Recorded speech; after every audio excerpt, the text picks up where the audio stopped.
I'm Andrew Dell'Antonio. I teach music history at the Butler School of Music at UT. So opera is basically a fancy word for musical theater, but it's a particular kind of musical theater that involves singing and music from beginning to end. There's a lot of musical theater types where there is spoken dialogue and there are song numbers, ensemble numbers, and so forth.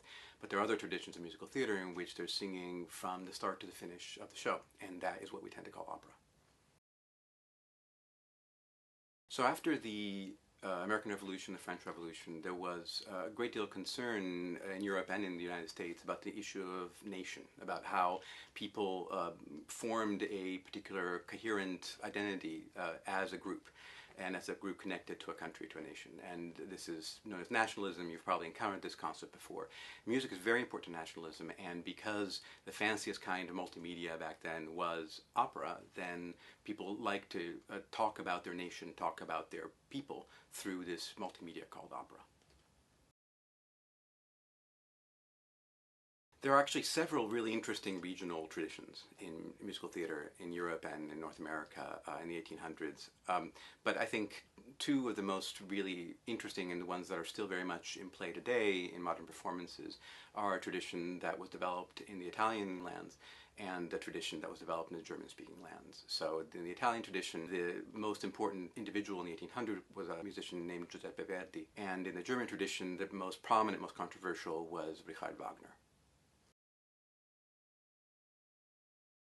Verdi's approach was very much in the tradition of a continuing predilection, a continuing favor in the Italian lands for beautiful singing and really superstar valued singers. This is something that the Italians called back then, still now called bel canto, which means beautiful song.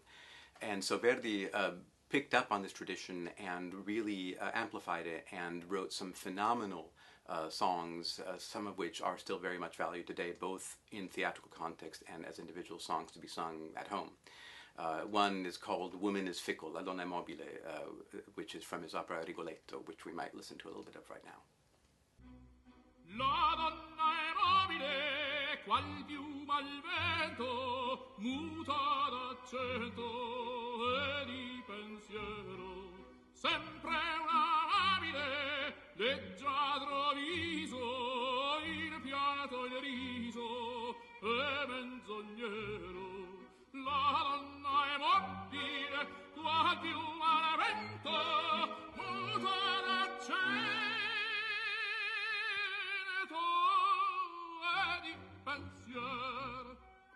Another thing that Verdi did that was more progressive or more innovative was focusing on the chorus as a character, and people saw this focus on the chorus as a character as a way of exemplifying national unity and a group pride. There is one of his dramatic shows, one of his operas called Nabucco, tells the story of Jews in captivity away from Israel in Babylon, and they sing a chorus about their homeland.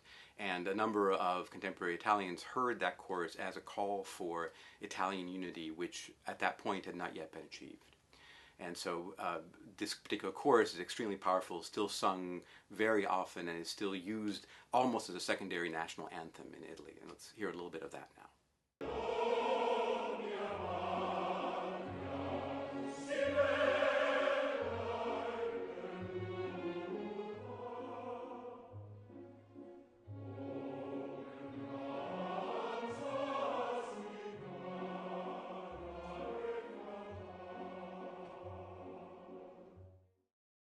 Another thing that Verdi tended to do, and this was actually part of a general 19th century interest in changes in drama, both musical and otherwise, was focus on stories that had to do with tragic outcomes, but also with people being oppressed and pushing against the oppressor.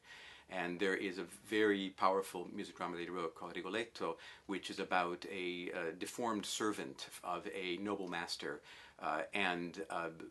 the final scene is a scene in which the servant discovers that his daughter has been killed in the place of his master, and there's a very powerful contrast between the singing of this hunchback, passionate, angry, and the pure singing of his daughter who is about to die. And the tragic ending becomes very much of a staple of 19th century Italian music drama, and Verdi is one of the people who brings that forward. And we can hear a little bit of that final scene from Rigoletto right now.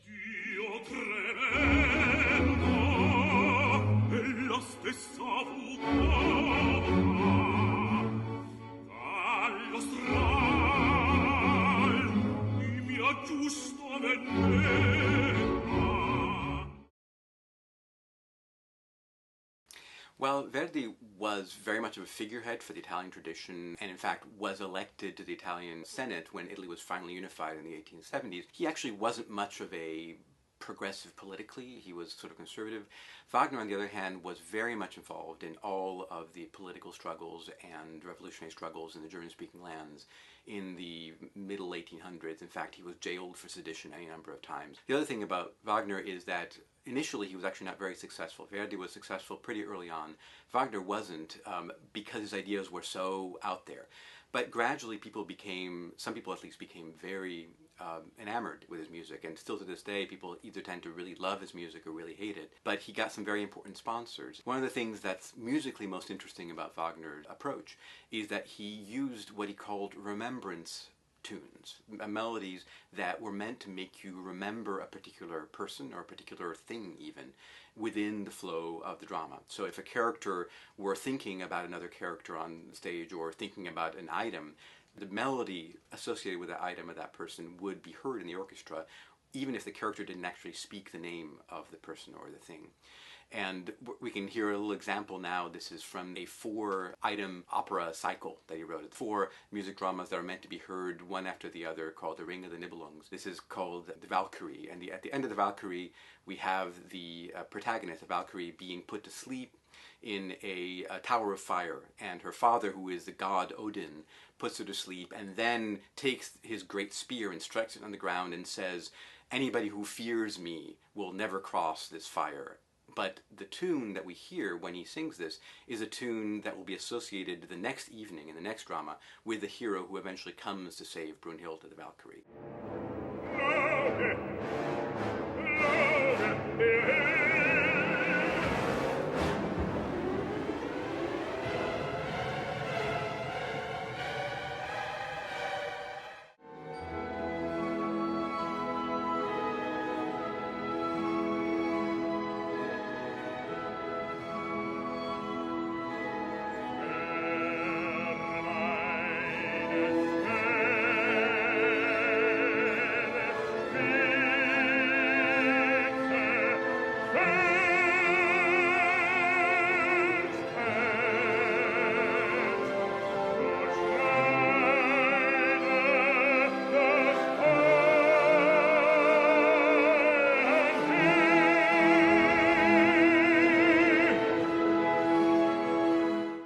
This approach is something that Wagner didn't invent, but used it really systematically, and people really are passionate about the way he used it, and it's actually used a great deal in movies today. A lot of people who write music for movies give a lot of credit to Wagner's approach in using tunes to represent people or things inside movies. For example, John Williams, who has been writing the music for all the Star Wars movies, says that the way he writes his music is absolutely connected to Wagner's approach to using tunes to represent people and things and so forth. So Wagner's musical approach was very influential. The other thing about Wagner is that he was a very powerful thinker, and he wrote a lot of things about the way things should be. And unfortunately, like a lot of his contemporaries, was extremely anti-Semitic, and he wrote a book about how Jews shouldn't be writing music and are creating trouble for music in German lands in the 1800s. And of course, as you might imagine, later on when anti-Semitism became a state policy under the Nazis in the early 1900s, Wagner's music, Wagner's thinking was brought in to justify that, which is part of the reason why Wagner is very controversial to this day, because people can see, in a way, his principles reflected in his music and his drama, and part of his principles are very biased, very racist principles. Opera is very much alive and well, and sometimes still very controversial. For example, some of you may have heard about recent staging of an opera called The Death of Klinghoffer. And this opera was written by a composer named Adams, and it was written in response to the murder of a Jewish passenger on a cruise ship by Palestinian activist terrorists, however you want to frame that. And the opera is really about that, and the controversy around it is that some people think that the terrorists are depicted in too favorable a light, even though Adams himself was trying to show the transcendent themes of history through this kind of drama. So there's some opera that's still written that is not historical, but there's still a great deal of controversy around opera, and people continue writing it and going to it. And so people will go oftentimes to productions of operas by Wagner and Verdi still today. In fact, most opera houses these days focus their productions on these great works from the 1800s, but they're also commissioning new works, and some of these works are as controversial in their own way as the works of Verdi and Wagner were politically in the 1800s.